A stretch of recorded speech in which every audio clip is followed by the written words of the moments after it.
gentlemen, welcome to this Warcraft replay. This is going to be the second game of this PS3 series, and yeah,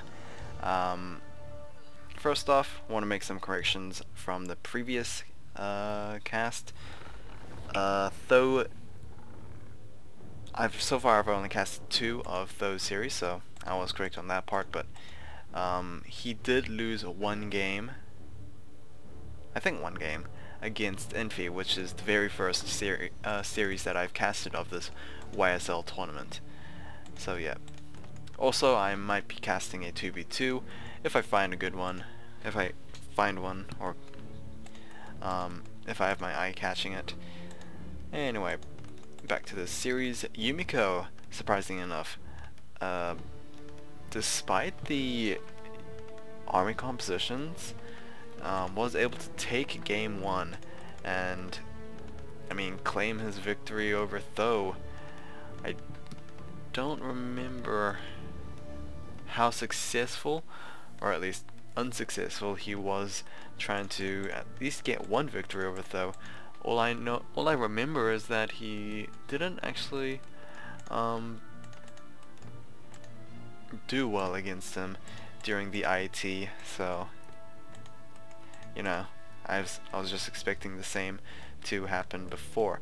But anyway, this time Tho is off racing, probably in his most comfortable, probably his strongest off race so far, as I remember, which is the Night Elf. And he's gonna go for a rather aggressive hero as well. The map's on Crystal Kingdom. Still not entirely sure on how well the Warden performs on this particular map. I mean, there's plenty of creep camps to benefit from, so maybe she's good. Anyway, Ancient of Wonders has been placed down. Scout Farm was placed down by Yumiko. He's also placed down another one over here. Second Ancient War has been spotted, I believe, from Yumiko. No, he actually hasn't. So pretty lucky there from Tho, but I'm pretty sure Yumiko's just gonna move his peasant this way anyway. Yep. Or not. There we go. He has spotted that. So yeah. We'll be aware that it is going to be a Warden first double Huntress. Yumiko's just gonna go for that Archmage. Sentry Ward has been placed down, was picked up from that initial Tuskar camp, and Shadow Strike able to actually pick up that killing blow on the Mammoth. We'll be able to get level 2 as well. And as usual, I mean, nowadays Wardens don't usually get both of their damaging abilities just because of how much mana it actually costs. So Warden probably has Blink just in case she gets surrounded. There we go with this second Shadow Strike coming in on that Warden. There we go with the Blink, like I have mentioned before, just trying to get a couple of auto attacks off on that Archmage. The Shadow Strike has indeed worn off, and yeah, the creep camp is gonna be awoken. Not sure if the Archmage will be killed off. He actually will be, but the Warden was not able to get the experience from that particular kill. At least Yumiko is forced to spend a little more gold trying to revive that Archmage.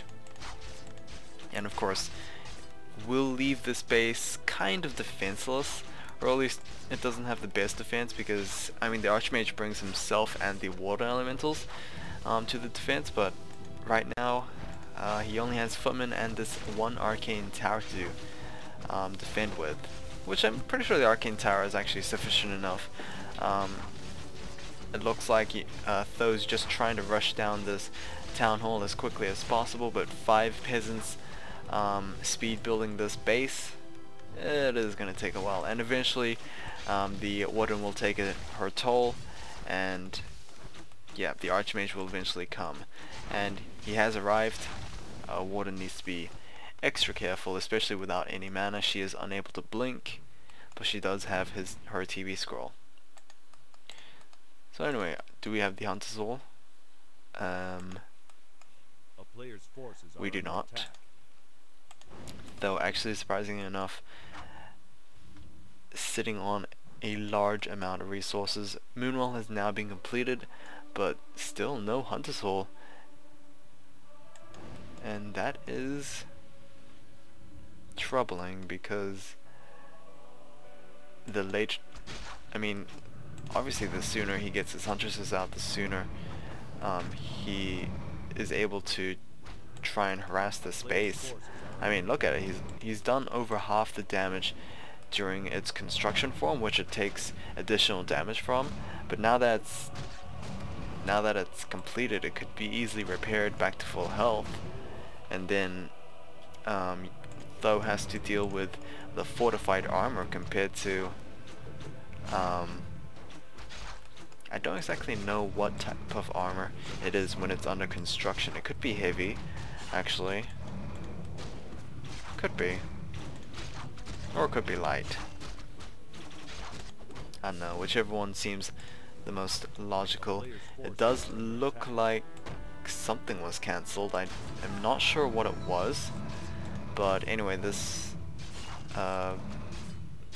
Blue Drake camp has been rather contentious right now, forcing Tho to constantly Shadow Meld and Yumiko to try and just come into this fight. Shadow Meld will be a little too late for the Archer, but the Warden is going after the Archmage, and the Archmage does have a TP scroll. Will he be able to run away? Not enough mana on the Warden, so I do believe the Archmage has the green light. Will be able to get out of there.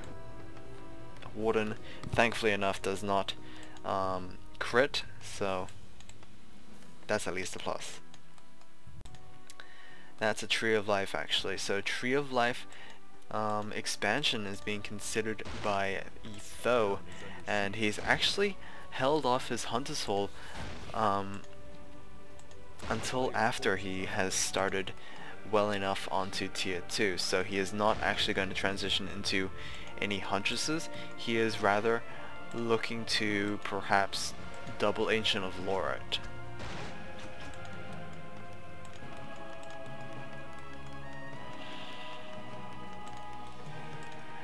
Keep tech underway for Yumiko.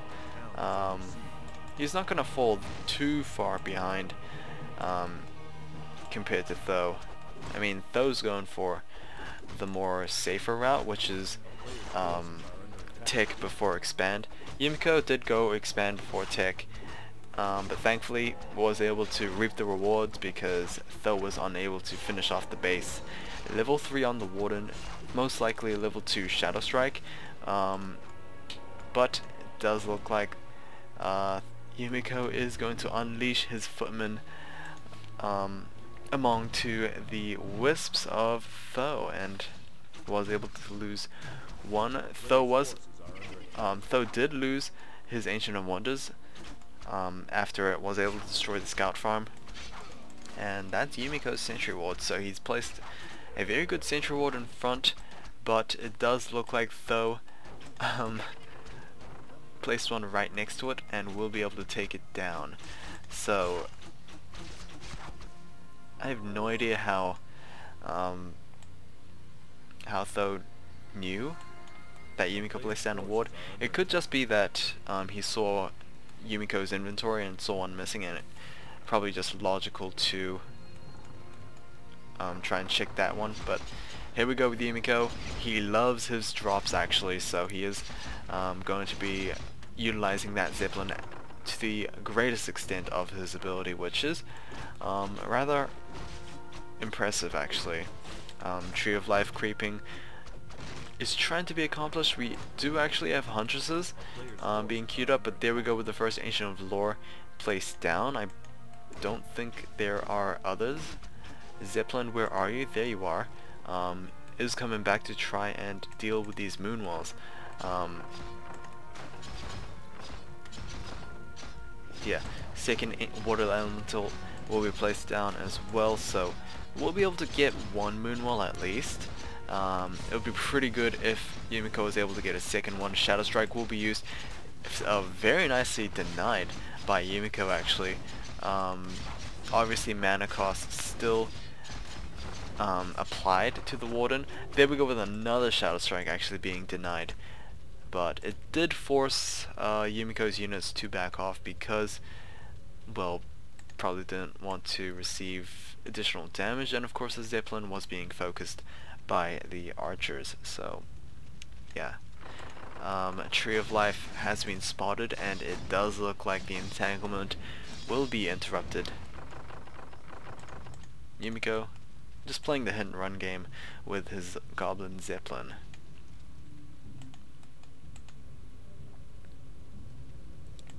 The Warden having a rather strange feeling, I guess, about this. Did leave a couple of archers and is now moving to the main base, but I mean, on the other side, Yumiko does have a weird feeling and is trying to outsmart Tho's attempt of being outsmarted. And yeah, 3 archers not enough to fend off against these footmen, and Archmage will force Tho to actually run back to this, and this is potentially the MVP play of Yumiko, just constantly back and forth. He is going to TP out, probably because he is a little worried about his Zeppelin's health anyway. Double Sanctums, Blacksmith with Rifleman as well. I'm very liking this unit composition. Actually, he's not gone double Sanctum, he's gone double Barracks. So just the Sanctum for the 1 or 2 healers of the Priest as well as the Sorceress, but he is focusing on those Riflemen. They do have their ranged upgrades, and they do have +1 attack upgrades. Interestingly enough as well, to compensate for the lack of excess priests on the army mechs, Yumiko is going to get himself a Goblin Alchemist. So Goblin Alchemist will be able to provide AoE heals over time, which is pretty good. But as well, he's also to provide additional support, such as the Acid Bomb, which does reduce the armor of surrounding units in an AoE effect, so it is pretty good as well. Anyway, Shadow Strike on the Priest, but these Riflemen, there's a lot of Riflemen.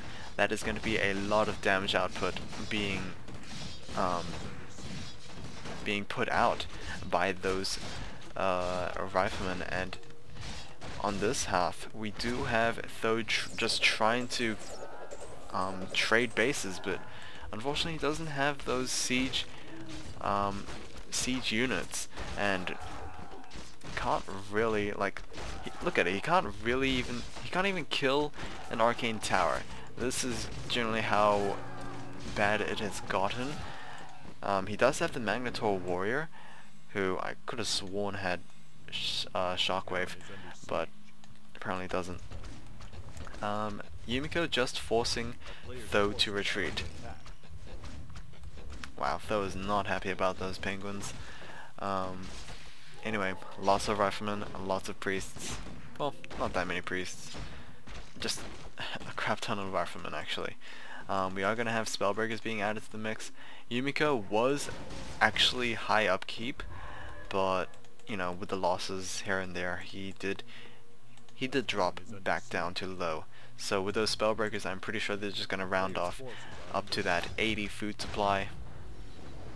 And yeah, not looking good for Tho, unfortunately, because he is just having a hard time trying to get to a low upkeep to begin with. I mean, he's only 37 out of 40. I believe the moon walls that were destroyed initially a couple minutes ago is absolutely crucial for this right now. And the healing spray, once again, being sprayed over to that Sorceress. Blink once again being used for the Warden, and Tho is going to lose to Yumiko in a 2-0 series. So very nicely done from Yumiko. I actually am impressed. His army composition, although it was rather expensive, he got away with it because, well, you know, second base. Anyway, hopefully guys have enjoyed this one. I will see you guys again next time, and yeah, Riflemen are actually OP.